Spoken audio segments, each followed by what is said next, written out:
Hi guys! Ito na nga pala yung part 5 ng bahay serye natin. At sa wakas nga guys, at konting kembot na nga lang at magagawa na nga to. Samahan nyo nga kami sa bagong kaganapan dito sa bahay ng aking kapatid. Ayan nga si Aldrin, ayan nga pala yung pangalawang pamangking ko. Tamang linis na nga sila dito sa loob dahil nga ipoploringan na nga. At ayan naman si Kuya Soren, ang panganay naming pamangkin. At ang nakakatuwa nga sa dalawang yan, kahit noon at hanggang ngayon tumutulong sila. Dahil yung dating bahay namin sa Porto, sila rin ang katuwang namin doon. Kahit sobrang tigas nga ng mga ulo ng mga yan, maaasahan mo yan. Tapos na nga nila linisin yung garahe guys, at kaya nga tamang hakot naman sila ng panambak. At all goods na nga rin pala yung pader niyan guys, at nakaabang na nga rin pala yung poste niya papunta second floor. Ayan nga si Kuya, ang opa ng pamilya namin. Sana all. Siyempre, kung may K-pop tayo, meron tayong local. Ayan nga para si Aldong, ang Daniel Padilla ng pamilya namin. I like me better when I'm with you.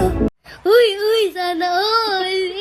By the way, at bumalik na nga tayo sa bahay serye natin. Nakakatuwa lang isipin dahil noong mga panahong walang-wala kami at nagsisiksikan lang kami sa bahay. At tingnan nyo naman guys, at iba talaga si Lord kung magbigay. At samahan nyo nga ako, pasukin natin tong bahay ng kapatid ko. Nakikabit na nga din pala yung mga gate niya. Ito nga muna ang inuna dahil nga sila mama dito natitira. At ayan nga pala yung tatay kong pogi. Medyo sunog na nga si Papa siguro dahil kakagawa dito sa bahay. At ayan nga po si kuya ko at siya po ang bumili ng bahay na to. Kung matatandaan nyo nga sa mga unang vlog ko at pinagmamalaki ko nga yung kuya ko dahil bukod sa mabait at responsible at mapagmahal pa sa pamilya. Dahil ang dami ko na experience sa mga kaibigan ko na yung mga kuya nila na walang pakialam sa pamilya nila. Kaya kung may magkakamali man na sa kuya ko na babae, nako, lagot ka. 4 na Maria kami at merong master, si Aling Josie. Katapos nga maglinis ni Aldong at ni Kuya at ayan nga nagpapala na naman sila para pangnambak doon sa may garahe. At ayan nga si Ate Joy yung panganay namin at ayan yung asawa niya si Kuya Romel. Siyempre hindi mawawala si Sowing makulit.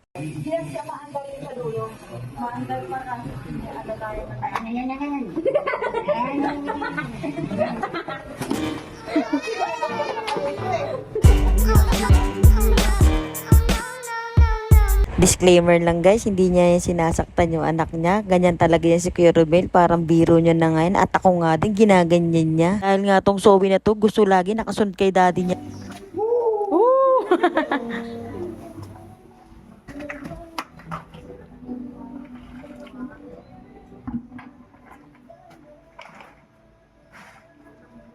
At ayan nga si Don Efren naghahakot ng panambak para sa ilalagay na flooring ng parking lot. Ayan nga si Ate Frenzy, yung pang-apat kong pamangkin. Saan nga siya ni Tita Arlene niya na mag-video nga dahil nga isisend nga sa akin dahil nga wala ako dito sa bahay. Kaya ako mapapansin nyo, hindi ako kasama sa mga video nila. Tamang edit nga lang ako ng mga video nila. At inutusan ko nga si Ate Arlene para dire-diretso yung bahay serye namin. Bayaw si Papa at saka si Ate Joy at onting tambak na nga lang at magagawa na nga yung flooring.